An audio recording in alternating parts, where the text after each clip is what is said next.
इस दुनिया में इंसान की ज़िंदगी सुख और दुख के साथ बीतती जाती है, लेकिन जब दुख, तकलीफ़ और गरीबी ज़िंदगी पर हावी होने लगती है तो ऐसे वक्त से इंसान परेशान हो जाता है। तो दोस्तों, ऐसी ही एक कहानी विजय नाम के शख्स की है, जो पेशे से टैक्सी ड्राइवर था। उम्र थी करीब 25 साल। परिवार में 5 सदस्य थे, माता पिता और 3 बच्चे। विजय घर का सबसे बड़ा लड़का था। पिता की लंबी बीमारी के चलते उसने पिता का ही काम संभाल रखा था और पिछले 3 साल से उनकी खटारा गाड़ी, जो कई साल पुरानी थी, उसे चला रहा था। परिवार का सारा बोझ विजय के कंधों पर ही था। लेकिन विजय काफ़ी समय से यही सोचता रहता था कि अब किसी तरह दूसरी गाड़ी खरीद कर काम चलाया जाए। पर सबसे बड़ी प्रॉब्लम पैसों की थी। कुछ महीनों बाद किसी तरह से कर्ज वगैरह लेकर और कुछ दोस्तों से उधार लेकर विजय ने एक सेकंड हैंड गाड़ी खरीद ली। गाड़ी की हालत अच्छी थी और वो उसे काफ़ी सस्ते दामों पर मिल चुकी थी। धीरे धीरे जिंदगी पटरी पर आने लगी और विजय अपना काम पूरी शिद्दत से करने लगा। ऐसे ही एक दिन रात को विजय आखिरी सवारी को उसके घर पहुंचाकर वापस घर आ रहा था। दिन भर गाड़ी चलाते हुए उसे काफ़ी थकान हो गई थी और उस पर नींद भी हावी हो रही थी। और आज तो थकान कुछ ज़्यादा ही थी, पर अपनी ही धुन में वो गाड़ी चलाता रहा। इसी धुन में चलते हुए जब गाड़ी हिचकोले खाने लगी, तब विजय को होश आया और उसने गाड़ी रोक दी। पर ये क्या, यहाँ कैसे वो बियाबान में आ पहुँचा, ये वो बिल्कुल भी नहीं समझ पा रहा था। अब उसके सामने ऊबड़ खाबड़ रास्ता और सामने जंगल था, जहाँ घना अंधेरा और सन्नाटा था। विजय ने वापस गाड़ी मोड़ दी और घर की तरफ चल दिया। घर पहुंचकर भी उसे काफ़ी देर तक नींद नहीं आई और वो करवटें बदलता रहा। इसी तरह से कई हफ्ते और कई महीने बीतते चले गए। वक्त तो अपनी रफ्तार से बीतता जा रहा था, पर विजय के साथ कई बार ऐसा हुआ कि गाड़ी के पहिए खुद ब खुद उसी जंगल की तरफ मुड़ जाते और विजय को एहसास भी ना होता। होश तो उसे तब आता जब वो एक स्याह और डरावने जंगल के सामने खुद को पाता। ये सिलसिला इसी तरह से चलता रहा।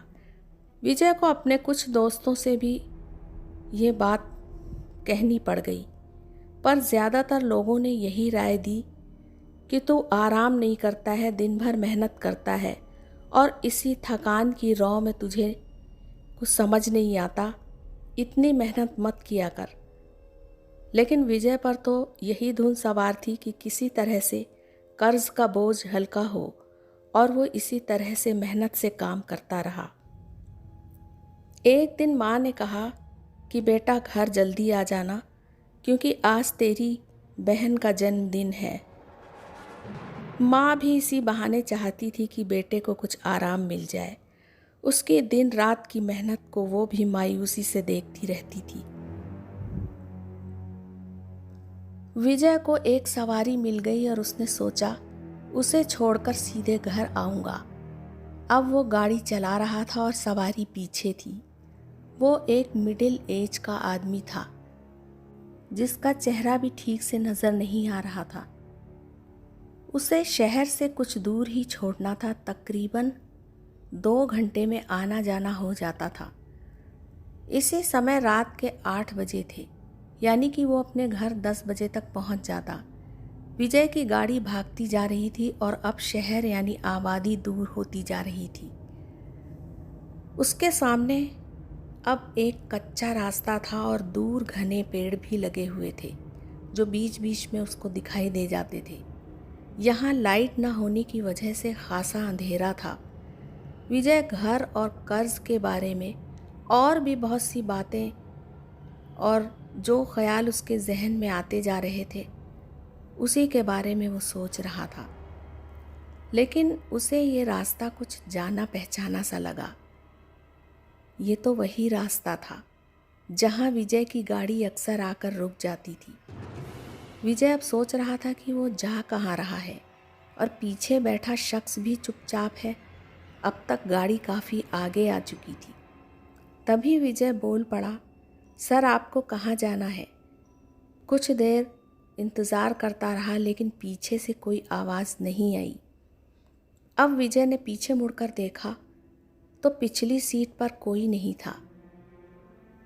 सवारी कहाँ गई, कब गई, इसका कोई भी जवाब विजय के पास नहीं था।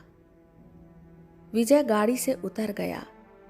सामने बड़ा ही खौफनाक जंगल था जहां इंसान का नामो निशान तक नहीं था।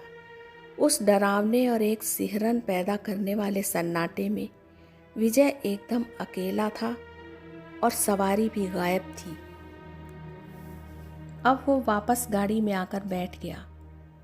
वहां से वो जल्दी ही निकलना चाहता था। गाड़ी की रफ्तार तेज करता हुआ विजय जल्दी ही आगे बढ़ गया। तभी उसने खिड़की से बाहर की तरफ नजर डाली। उस सन्नाटे से भरे काले जंगल में उसे कोई जाता हुआ दिखाई दिया। विजय ने सोचा कि शायद ये वही सवारी है जो कुछ देर पहले उसकी गाड़ी में मौजूद थी। विजय ने जोर से पुकारा, पर देखते ही देखते वो साया गायब हो गया। विजय सोचता ही रह गया। सवारी ने उसे किराया भी नहीं दिया था। उसने एक नज़र पीछे की सीट पर डाली तो ध्यान से देखने पर उसे लगा कि वहाँ एक बैग पड़ा है। विजय ने एक बार फिर चारों तरफ देखा, पर वहाँ कोई होता तो दिखाई देता। वहाँ तो बस एक डरावना सन्नाटा ही था। मेन रोड जहाँ पर थोड़ी रोशनी थी, विजय ने गाड़ी वहीं रोक दी और पीछे की सीट पर पड़े बैग को खोलकर देखने लगा। उसमें एक डायरी, कुछ कागजात और कुछ रुपए थे। अब विजय ने आगे जाकर गाड़ी स्टार्ट कर दी और घर की तरफ चल दिया। घर आकर उसने उस बैग को अपने बक्से में संभाल कर रख दिया और कुछ दिन बीतने के बाद वो फिर एक दिन घर पर बैठा हुआ था तो तभी पुलिस कुछ पूछताछ करती हुई विजय के घर के पास पहुंची। विजय को बाहर बुलाया गया और पुलिस ने उससे पूछा कि ये गाड़ी चोरी की है और जिसकी ये गाड़ी है वो तो अब है नहीं, उसकी कई महीनों पहले मौत हो चुकी है, लेकिन किसी ने कंप्लेन कराई कि इस शख्स की गाड़ी खो चुकी है या किसी ने चोरी कर ली है। तो हम लोग पूछताछ कर रहे हैं और हमें बताओ तुमने इसे कहाँ से और किससे ख़रीदा था। विजय को कुछ कुछ माजरा समझ में आ गया, क्योंकि जैसे कम दाम पर उसने गाड़ी ली थी तो कुछ तो गड़बड़ थी ही। अब विजय ने सभी कुछ पुलिस को बता दिया और साथ ही गाड़ी के कागजात भी उन्हें थमा दिए। पुलिस वाले गाड़ी लेकर चले गए और विजय बिल्कुल लाचार की तरह उन्हें जाते हुए देखता रहा। एक ईमानदार मेहनती लड़के के सामने अब बिल्कुल अंधेरा ही था। उसका रोजगार छिन चुका था। तो दोस्तों, इस वाक़े को बीते करीब 5 साल हो चुके थे।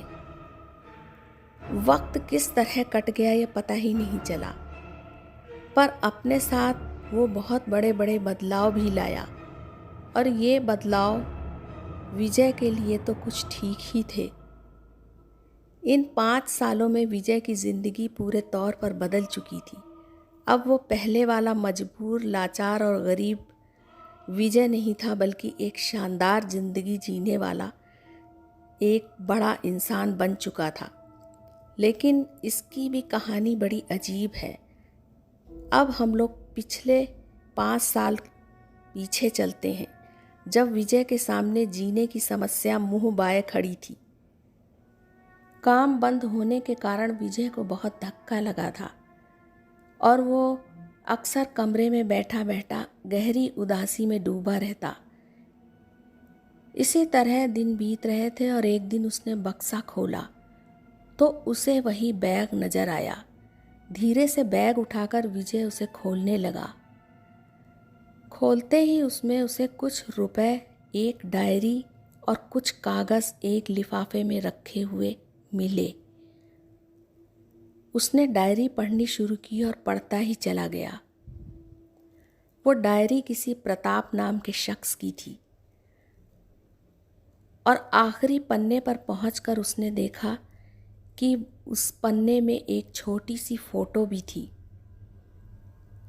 अब विजय फोटो को बहुत ध्यान से देखने लगा क्योंकि फोटो बहुत ही धुंधली थी, लेकिन ध्यान से देखने पर उसे लगा कि ये कोई जाना पहचाना चेहरा है और उसे याद आया, अरे ये तो प्रताप सर लग रहे हैं जिनके पास उसने 6-7 महीने ड्राइवर की नौकरी की थी। उस समय विजय की उम्र 20 साल की थी, यानी अब से 5 साल पहले। अब विजय को याद आया कि उस दिन जंगल में जो आदमी गायब हो चुका था वो प्रताप सर से ही मिलता जुलता था, लेकिन प्रताप सर तो मर चुके थे। तो वो आदमी कौन था? विजय चौंक सा गया और उसे एहसास हुआ कि शायद वो प्रताप सर की आत्मा ही थी। अब प्रताप ने अपना बैंक बैलेंस और बैंक में नॉमिनी विजय को बना दिया था, क्योंकि ये उन कागज़ों में सब लिखा हुआ था। प्रताप का आगे पीछे कोई नहीं था, उसकी पत्नी बहुत पहले मर चुकी थी और एक बेटा जो अमेरिका में जाकर बस चुका था और करोड़ों में खेल रहा था, उसने कभी पीछे मुड़कर नहीं देखा, अपने पिता को भी नहीं। शायद विजय की ईमानदारी, मेहनत और सेवा की वजह से प्रताप ने उसे अपना नॉमिनी बना दिया था। अब प्रताप के लाखों रुपए विजय के नाम हो चुके थे और वो एक फ़कीर से राजा बन चुका था। तो दोस्तों, ज़िंदगी और किस्मत कब किस वक्त करवट बदले ये किसी को मालूम ही नहीं चलता। यही ज़िंदगी का बदलाव विजय और उसके परिवार के लिए बेहद सुखद साबित हुआ। तो दोस्तों, ये थी आज की कहानी। आपको कैसी लगी मुझे ज़रूर बताइएगा। अब यहीं ख़त्म करती हूँ। चैनल को लाइक, शेयर और सब्सक्राइब ज़रूर कर दीजिएगा। साथ ही अपने कमेंट्स भी ज़रूर भेजिएगा। अब जल्दी ही एक नई कहानी के साथ हाजिर होंगी। तब तक के लिए इजाज़त दीजिए, फिर मिलते हैं।